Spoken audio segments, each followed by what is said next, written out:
Hello, viewers. This is a special interview with some fellow scholars from prestigious University of Ilorin, better by far. And here with me,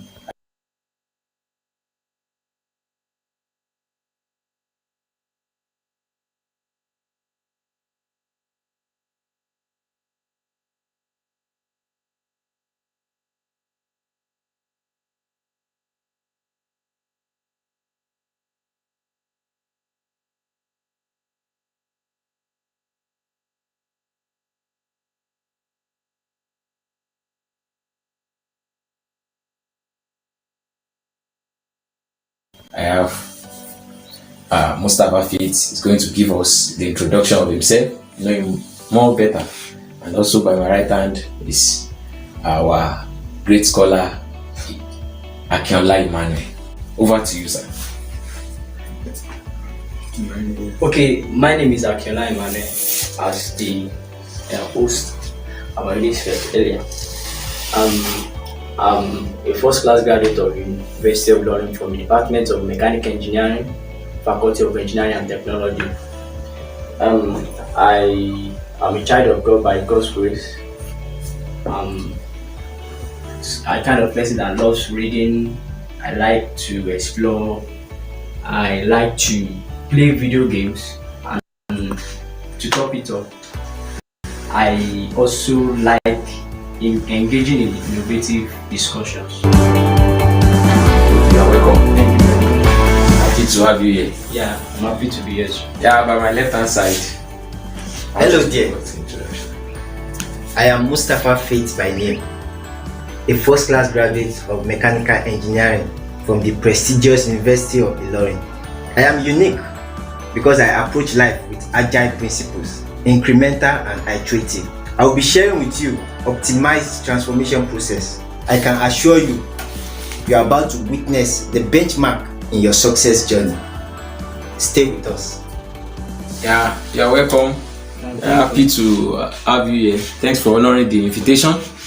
And we know that we are going to be transformed through your success story. Yeah, I'll be throwing some general questions to you. The questions the youths, or let me say people of which have been asking over the years, and probably they've not been able to lay hands on a solid answer. So I'll be asking you some of those questions. You'll be giving us your own view about it. And I know that scholars are always prepared. You are welcome once again. Thank you very much. Yeah, my first question is, can you tell us the right from, let me say, tender age, when you started this academic journey, how has it been with you? Does it really mean you have been a scholar right from the time you were drugged from your mother's womb and you enter into your maybe KG and like that up to this stage? Can you tell us something about that? Okay, for me, I have not always been a scholar. I can remember while I was still at the primary school during my primary education, my younger brother would come first in the class, while I would be probably somewhere in the middle. That's in my own class. I was 3 classes ahead of him. So I would be in the room and just thinking about it and everything like that. However,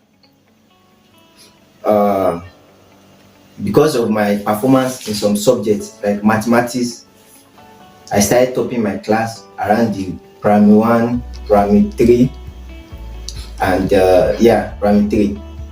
Then fast forward to GSS 1, I met someone that was topping the class, and I decided to go to their house. Yeah, shout out to my friend Charity Adefila. So that day, we read together. She taught me how to read. And since then, it has been an exciting journey of ups and downs. I can still remember the day my dad checked my JAMB results, my first JAMB results. He was not smiling at all. As the head boy of my secondary school, I had scored the lowest mark in JAMB that year. Oh, wow. Thank God for all my lecturers and teachers back then that were encouraging me. This is just to say that the past, you should forget about it. Brace up and fix your eyes on the prize ahead. You can also make it. My second JAMB, I broke barriers.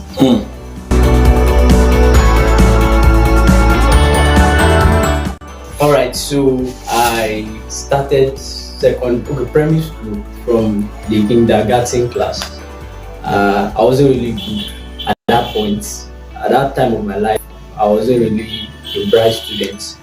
But one thing I noticed was that I entered nursery one, then I started topping the class, and ever since I entered nursery one to my SS3, at least I'm always among the first third in my class. Always among the first third. But then, I wanted to study medicine. I didn't even plan to study engineering. I wanted to study medicine. I applied for medicine. I applied for JAMB, and I failed JAMB. Yeah, I passed. I had above 200, but my JAMB score was nothing to write home about. So, in the road to success, there will be failures. Not even once, twice, 3 times. You might actually fail, but then it's not just about failing and then just quitting. It's about you getting back to the track. Dust yourself, come again, go again. If you fail 7th time, go the 8th time. Japanese proverb said that if you fail 7th, stand 8th. That is, stand the 8th time and go again. So I entered on level 2. It wasn't easy. At times you have to fail. There are courses that we fail. I'm very sure there are some courses that we really messed up, that we didn't expect that we have such a grade. But then, to the glory of God, we are where we are today. Wow, thank you for answering that question. If I can get you well, the summary of what you have just said is that multiples of failure without giving up equals to success. Yeah. Am I right? Yeah. Yeah, you are welcome. That's good. But to ask, what was your motivation from the beginning? Do you really have a motivation, or can I call it a priority now? That's right from probably when you wrote JAMB or when you gained admission, you had this motivation. Oh, I want to be the best in this department. I want to be part of the best, and you begin to, I can't call it a competition now, but you begin to try. Oh, this is my focus. Was there a focus, or it was along the line? Was it your first result that motivated you? I can do better, let's continue. So, over to you, sir. Okay, when I came in, at first, I didn't know how to calculate CGP, so I was thinking finishing with 4.5 is a great deal, finishing with 4.4, finishing with having 4.3 is a great achievement. But then the moment I discovered, or I was taught how to calculate CGP, I changed my orientation, and it's possible for me to actually have A's throughout my semester. I had a target. My target was to dominate my department. The Bible says, wherever wherever you set your foot upon, thou shalt possess it. So I wanted to possess my department. That is, I wanted to be like the top of my department, and that has been my motivation ever since I've entered secondary school. That has been my motivation, that I want to actually top my department. So I wanted to do something extraordinary. I wanted to do something mind-blowing. So that's actually what was motivating me. Another thing that kept me pushing was the fact that I actually want a better future myself. So I know if I want a better future for myself, I need to pay sacrifice for, because someone says if you don't sacrifice for what you want will be sacrificed at the end of the day. If you don't sacrifice for what you want will be the sacrifice. That's deep.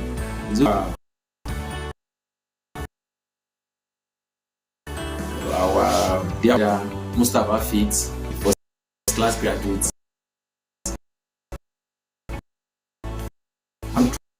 this question to you. That's with your friend. What does it really take? What does it really takes to get the first class?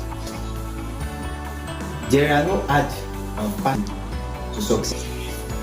First thing is know yourself and learn. Apart from this, I'm going to give you a number of things, a number of factors that can play out to become success. The thing that most successful people have in common is grit, the ability to persevere at something, constantly showing up and being faithful to it, not being tired, being courageous to go again. As my co-scholar has said, failure is the opposite of success. It is part of the journey. So when you fail, you need to be able to pick yourself up again and go for it. There were some times I had a D in a course. I was discouraged, but as I've told you, you pick yourself up again and move ahead. The second thing is people are the real assets that you have. For months, as an 100-level student, I had a mentor. He called me to the side and I had this discussion with him. He said, Faith, it is very easy to finish with a first class university. Find people that are ahead of you. Let them show you how the ropes are. And he gave me a number of, including the fact that I not waste my money on so many sweet-mouthed men and encounter them. They will come to class, they will take your money. But as another level student, he told me all I need was to get to class early, write my notes up to date, and prepare for the exams. That was what I was just doing. It saved me a lot of hours of reading, hours of preparation, efforts, even monetary value that others were spending on materials that were not necessary. So find a mentor. Another thing is approaching it from the principle, from the aspect of data science. You know, this life, you can just say, okay, like the method of machine learning now. Gather people's experience, learn from it, and adapt it to your own life. So when I said people are the real assets, what will you do with the assets that you have? If you had a machine that could print money, you wouldn't throw it up and down. You wouldn't treat it as if you are not, you don't love it. You would oil it up every day. You would invest in it. You would build a house to keep it clean from dust. That's how you need to keep people around you. You need friends, you need lecturers, you need your colleagues, strangers. Treat them as assets. Thank you very much. You are welcome. Maybe if I can add to what he has said. You are welcome, sir. Another thing is information. The most successful man on earth is the man with the right information. So you need to know where to channel your energy into. Actually, there are some courses that you don't need to actually expend your energy. You don't need to disturb yourself about. You just need to just read past questions, then you are good to go. And there are some courses you need to actually read thoroughly. My friend said earlier, he said he failed the course. I remember that day we were writing the exam. He was sitting beside me. I was even thinking he was even writing something like you understand that the way he was writing, I was like, God, have mercy. He was just writing that day and then she gets that. The thing is this: you need information. Those courses, then he didn't know that courses like that. Actually, you don't need to read past questions. Probably he wasn't well informed. And that's why you need to actually get a mentor. You need to say that you need a mentor. Another thing is this: you need to have a plan. As my mentor used to say, he said, if you don't have a plan, then you become part of other people's plan. For example, if someone wants to go, okay, for example, taking as an example, after lecture, you are sitting at the walkway waiting for the next lecture, and then your friend walks up to you and I was like, okay, can we go to bank area? If you don't have a plan for that day, that this is what I want to do after this lecture, or after this so time, this is what I want to do between now and so time, you just find yourself following your friends about achieving their own plan, because their own plan was probably the person's plan for that day was to withdraw in bank, buy something and that, and you just be following them. So if you don't have a plan, you become part of that person's plan. If you don't have a plan, you will become part of other people's plan. Thank you for that word. It's a striking word, and I've noted it. You are welcome. Well, a popular saying that getting a first class is very expensive. I'm really interested in that statement, that getting a first class is very expensive. Does it really mean there are some people that cannot afford it? At least if they cannot pay the price to get it. When you said it's too expensive, it's kind of expensive. So can you please tell us what's made getting a first class expensive? And if it's expensive, how can someone pay the price to get it? Okay, let me start before, because I know he can actually handle that, because he has a lot of information regarding the question. But then, first class is expensive in the sense that it won't come easy like that. It won't come you just being lazy. It won't come your way if you don't put input, you don't put effort. It's not something that will just come, you just go to sleep without doing anything. You need to actually input something. You need to put something into work. You need to actually contribute something, and you need to take sacrifice. The sacrifice is very, very great. That's why probably the person that told you that said it's very expensive. The sacrifice is very, very great. Now, before you go ahead, there is something I want to point to. Because someone is successful, we cannot really say that it's as a result of his or her labor. Well, to my own understanding. So I want you to enlighten us more. There are some people that might labor more than you have done, and yet they could not achieve what you have achieved. What happened? Okay, yes. Academic success generally it's not only about hard work alone. There are two things involved. From the Bible says in the book of Genesis 26 verse 12 said, and Isaac sowed in the land. And also in 1 Corinthians chapter 15 verse 10, the Bible says, and Paul the apostle was saying that he was the lowest of all the apostles, but the grace of God was upon him. But then, despite that grace upon him, he actually he was hardworking, as in he contributed his own quota. So one thing about success is you must know that academic success, the formula is hard work multiplied by grace. But the grace differs. We are not in the same level of grace. There are some people that they will not even read at all and they will be passing, and it's because the grace upon them probably is higher. The level of grace upon them is higher than the others. But there are some people also that they are working hard, but then the approach they are actually using, or the method they are using, is not bringing out results, it's not yielding results. Then they need to actually change the method or the approach. And I would say, instead of working hard, work smart. Okay.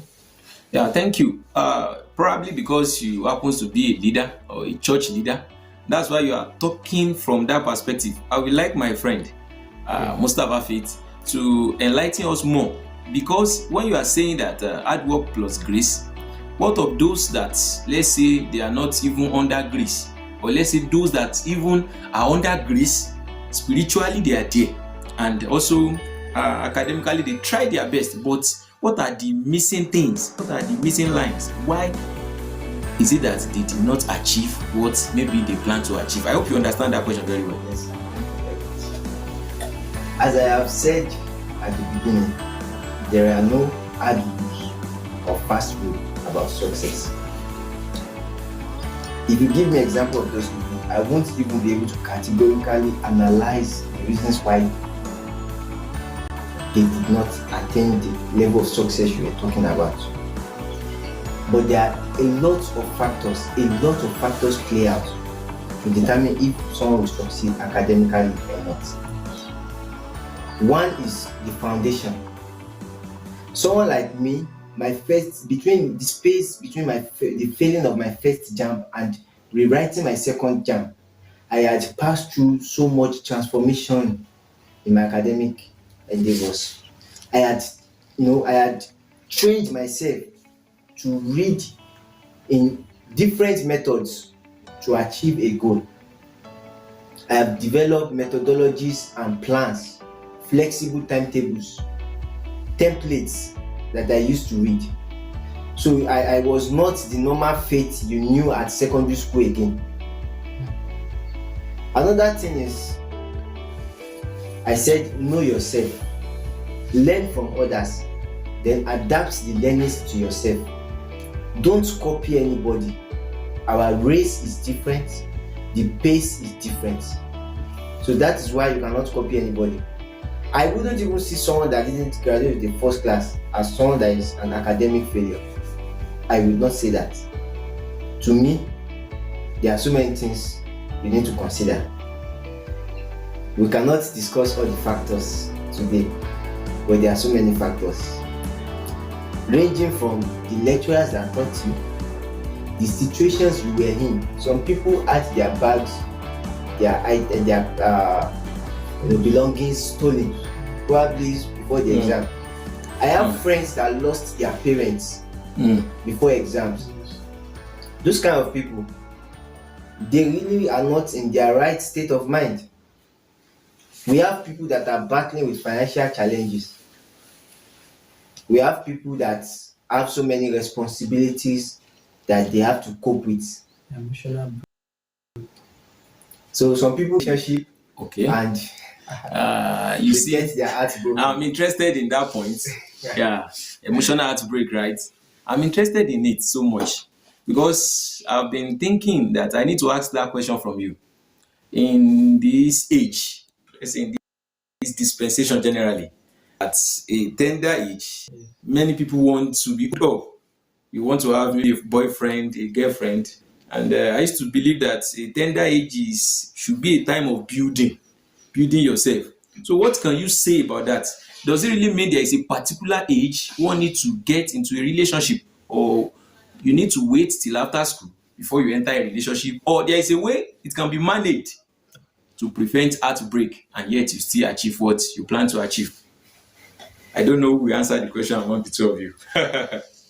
I've never been to any relationship, so but okay. Well, I don't know why he was pointing to me because I wouldn't say I was in a relationship also. But you see, I was reading Aramide Kayode, one of the emails she sent to me as a subscriber to her list, where she talked about the fact that you can have it all. You can have a life that is balanced and you are getting it in every aspect. You are getting it right. Yeah, not many people have that kind of life, but you shouldn't allow that to deny you access to that kind of life. About relationship, if you want to enter a relationship, you just make sure that you are not distracted. You have friends, right? Friendship is a form of relationship. You have parents, so you have people around. You have mentorship. You have leadership. So there are so many sheep that you are even in, and they are not stopping you from actually reaching your goal. I don't think relationship should stop you, but to be on safe side, like I've said, I was not in any relationship during my undergraduate days. To be on safe side, stay away from toxic friendship, relationship, leadership, It's okay. And I'm with someone academic. Okay, thank you. I love that answer. But recently I was interviewing a young lady, and this lady is someone that also wants to at least get something. She's spiritual. So, and what interested me was her spiritual life. So I asked her, what is your purpose in life? Then she told me, oh, this is my purpose, this. Now, but she said something about my academic life is the challenge. Oh, and you know God can pray. People are even looking up to you. Now, there's something I want to point to. I was not trying to reason with her what could have been the cause of her academic challenges or problem. Now, I'm throwing that question to you because you are scholars. I know you'll be able to answer me very well. Because I have to think very well about where she grew up, the way she grew up, the family she grew up from. So I want to ask, how does your environment affect your achievements? I don't know whether you understand that question.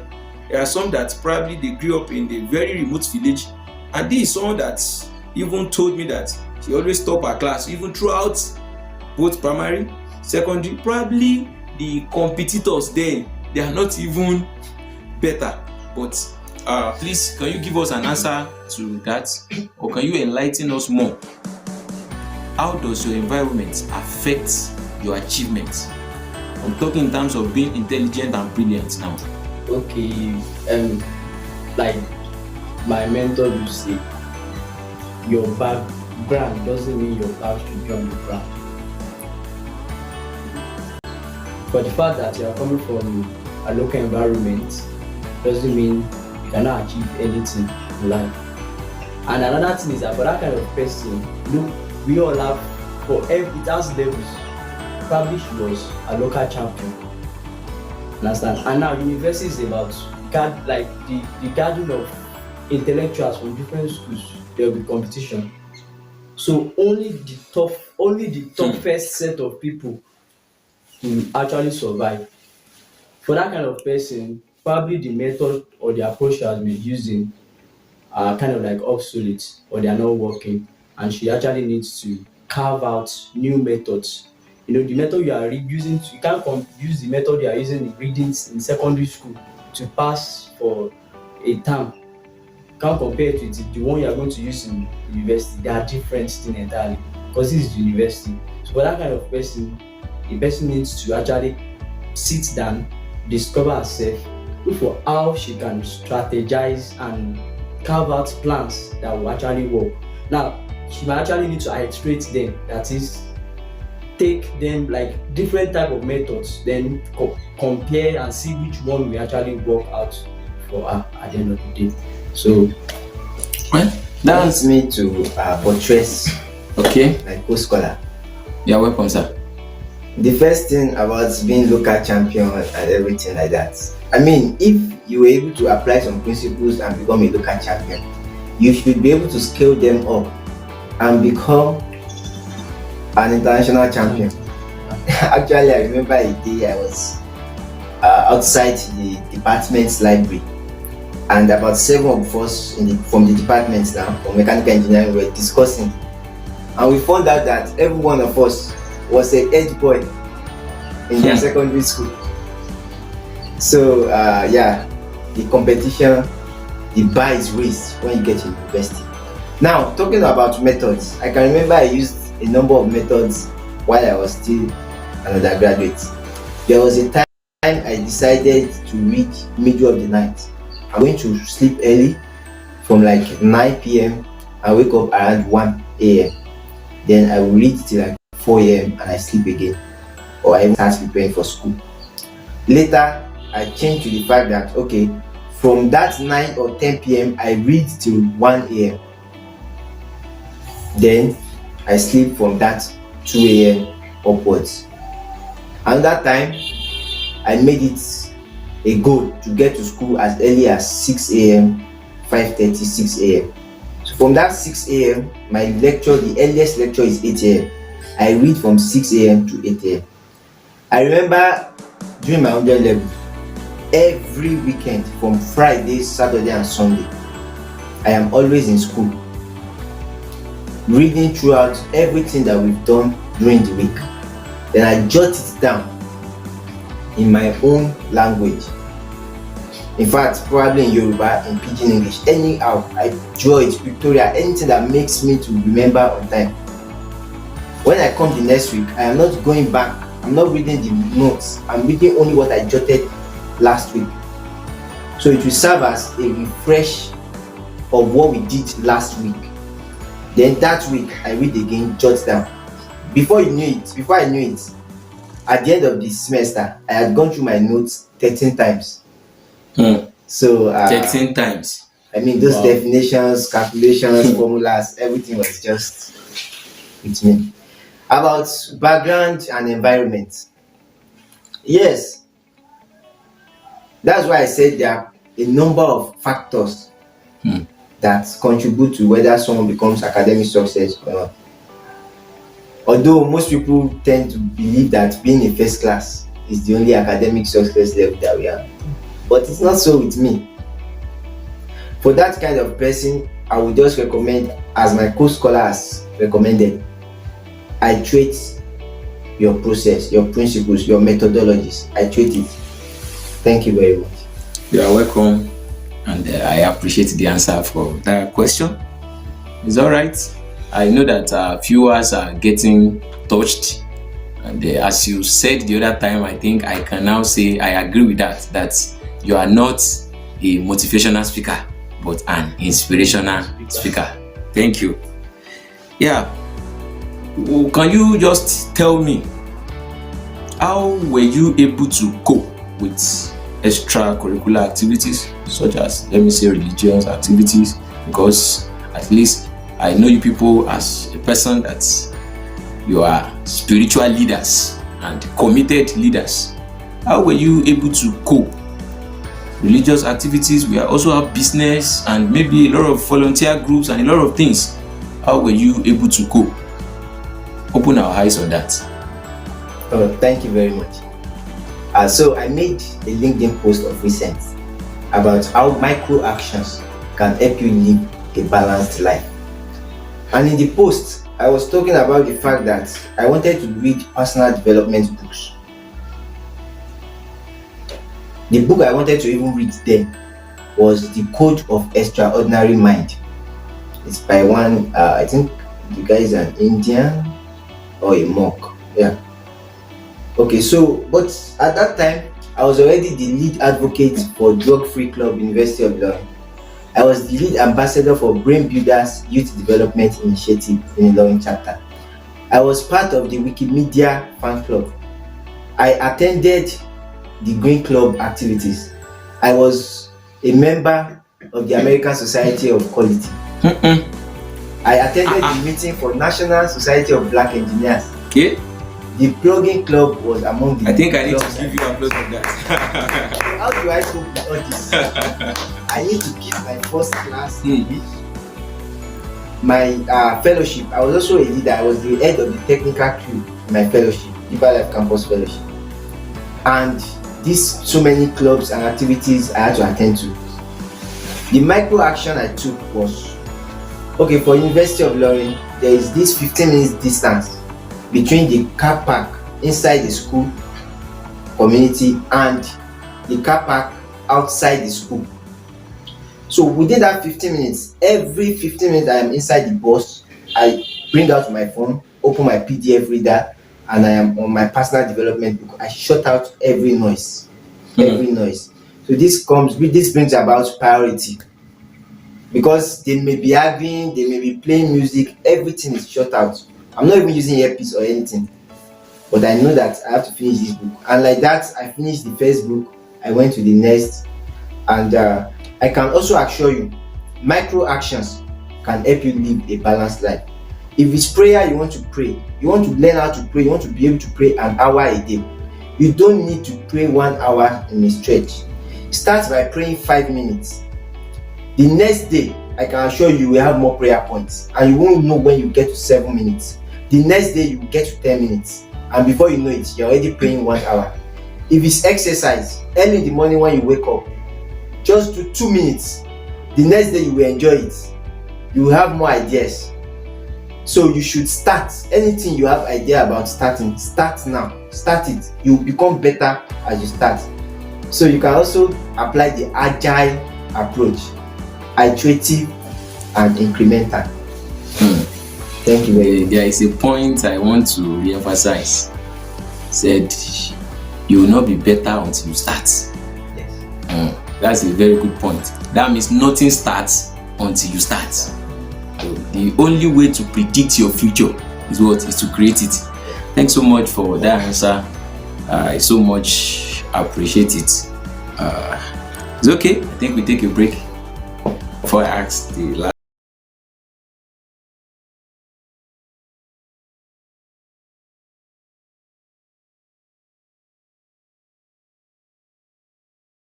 Right, welcome back, folks. I want to ask because it's a popular saying on Facebook, on WhatsApp status, on even YouTube. A lot of people have been saying that people say school na scam. But let me put it well that they've said school is a scam. What can you say? And because of this, many youths, they are chasing money. That's what they are running after, saying school is scam. Even that means if there is opportunity that the government just cancel school, many people are ready not to go to school. So what can you say to prove that wrong? Is school really a scam?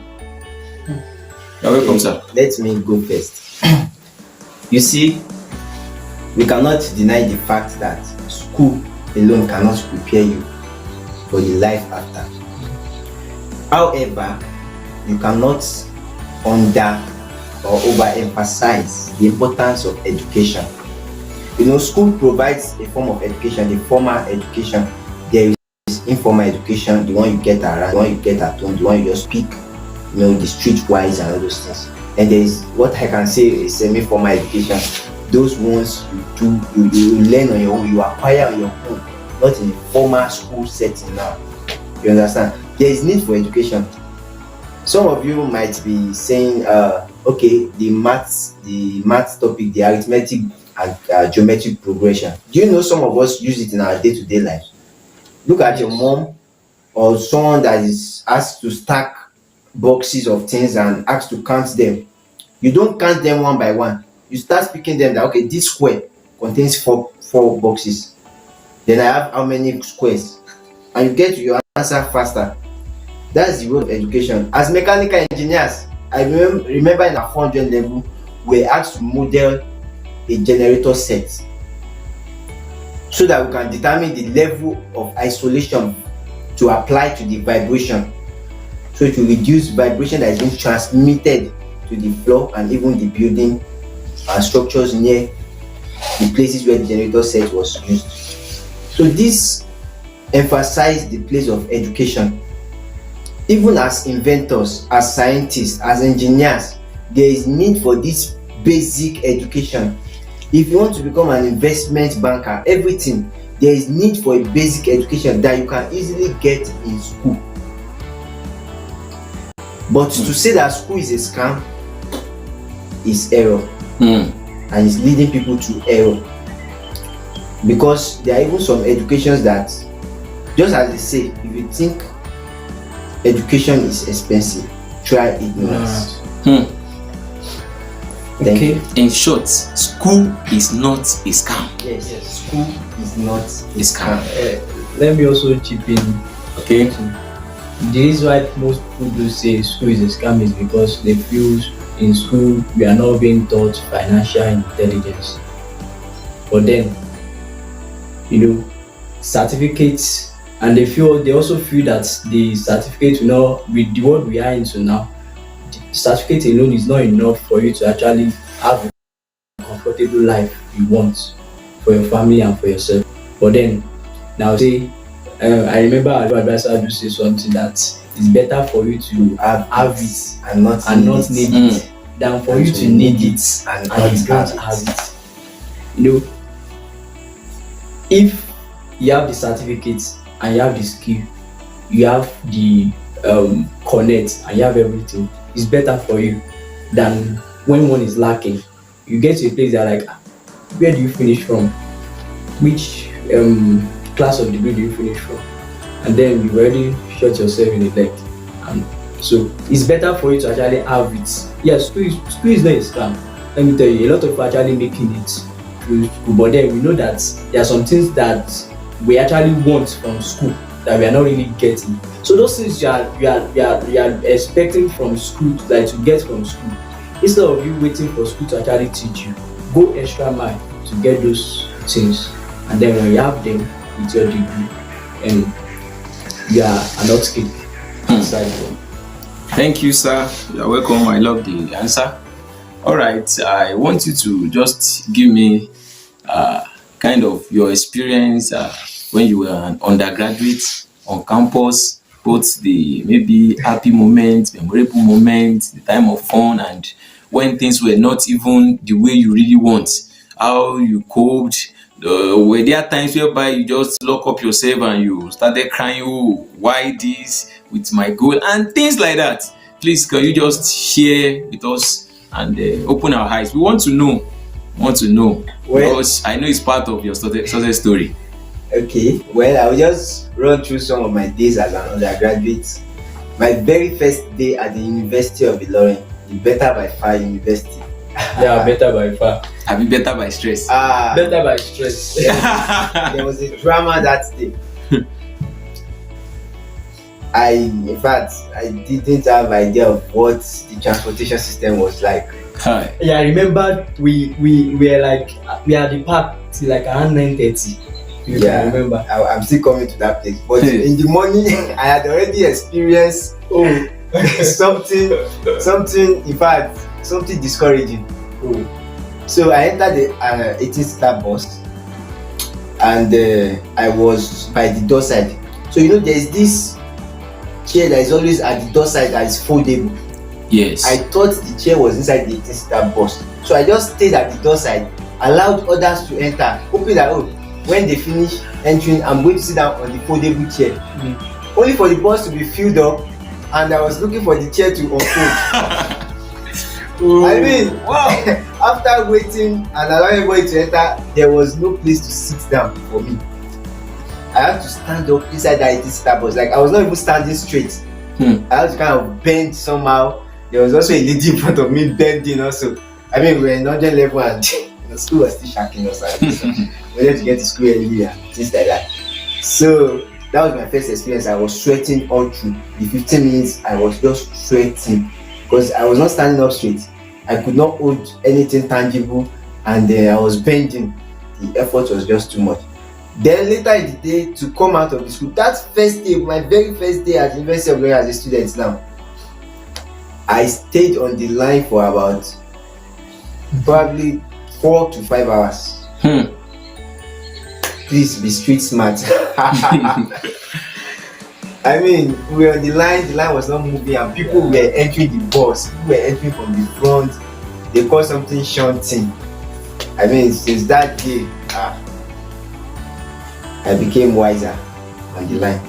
So, Wiser in what sense? I mean, well, I leave it You to know how your to make your way. There were sometimes we had to pay money for a bus not going our way, but we know that the bus will leave the school on time, so we had to pay money for it.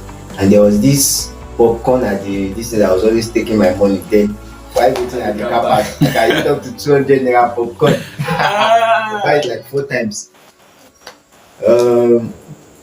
I mean, these are my friends. The host is my friend. Emmanuel, All the time spent in ASU. Yeah.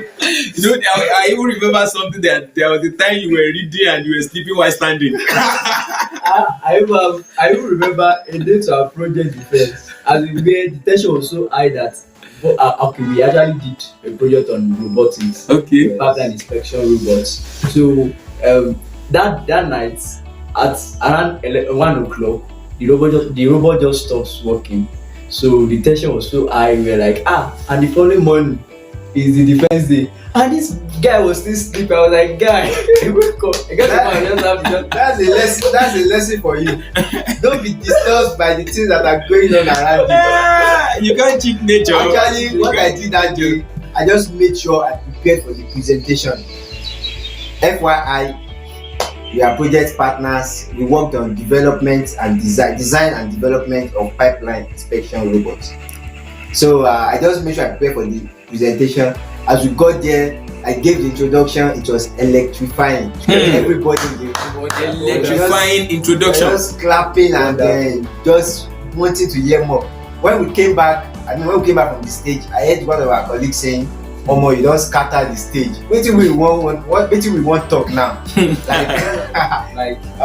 There's nothing else for anybody else to say. But that night was so challenging that. But I remember we have to ask. Okay, we told you that day to just be going home so that you can go and pack the bags for us, go and prepare our tools. We were still there working on the project. They've called our name before we got to the seminar. I and the other Precious were there in what do you call, I even remember Precious had to even Precious had his bait in that same place that where we used to workshop design what you call it. He used rainwater to bath. It was actually that's great. A wonderful experience. Though you look back, you see that. And I want to say something. The fact that we are first class students does not mean that we're not watching movies. So I'm not saying you should allow it to distract you or this thing, but I'm saying that you should still have a life. I still had places I go to on Saturdays just to socialize, meet new people, network. Although I don't attend parties or something like that, but just all these formal setups and all those things to network, socialize, have fun, play sometimes. Yeah. It's because you need to actually build your network.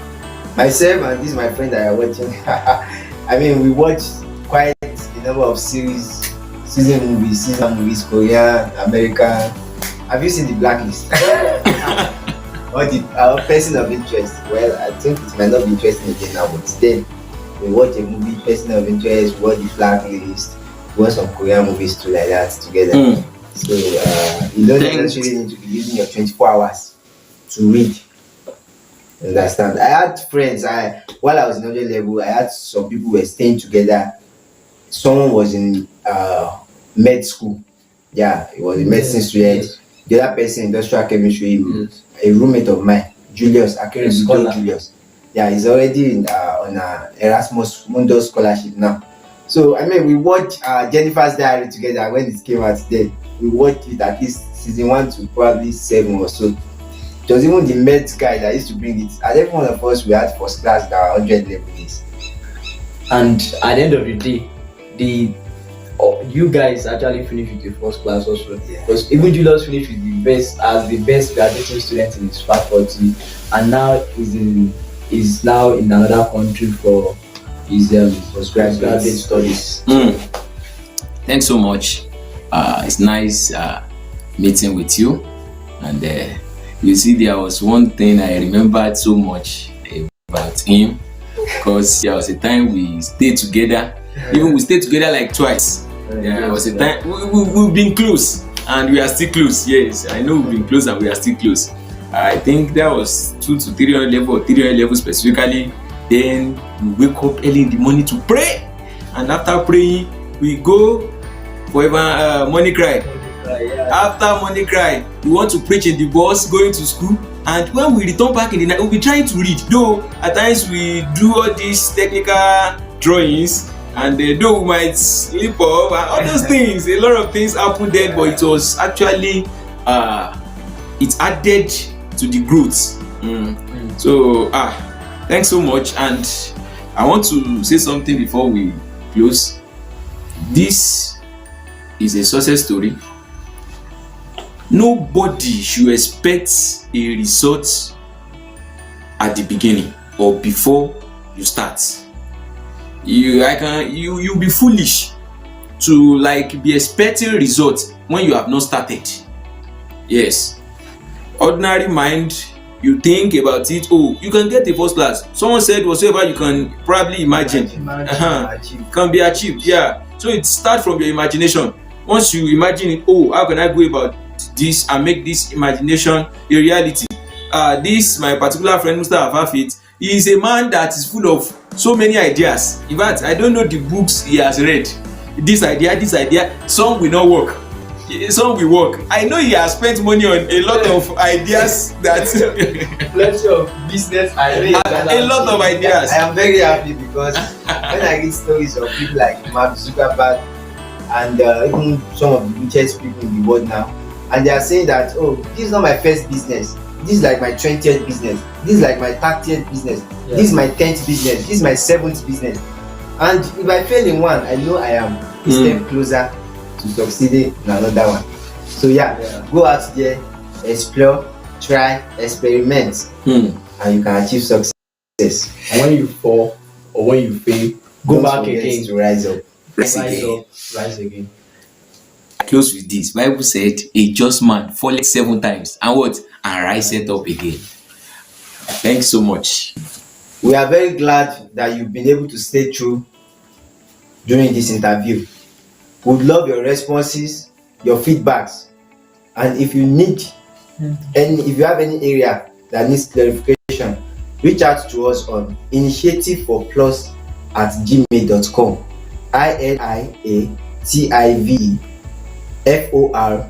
INIATIVEFORPLUS, initiativeforplus@gmail.com. Or the email will be put on the video that you are watching, and the contact will